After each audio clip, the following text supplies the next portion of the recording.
para maibsan ang daloy ng trapiko. Ito, maibsan ng masikip na daloy ng trapiko. Ngayon pong holiday season, nagkasundo ang Metropolitan Manila Development Authority, MMDA, at ang mall operator sa National Capital Region na magkaroon po ng adjustment sa mga mall hours. Sinabi po ni MMDA Chairman Romando Artes na sa halip na alas 10 ng umaga, ang mga mall hours ay magsisimula alas 11 ng umaga. Yon, ang opening po ha, 11 a.m.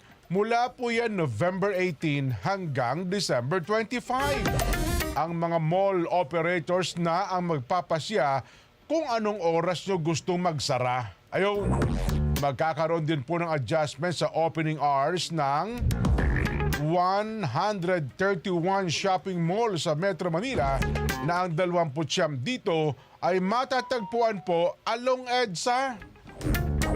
Sa sikip na ng trapiko, nasun sa EDSA, mga mall pa ang nasa paligid, ano ha? Dapat din daw pong ipatupad ng mga mall ang limitadong delivery schedules maliban sa mga magdadala ng perishable goods mula alas 11 ng gabi hanggang alas 5 lamang ng umaga.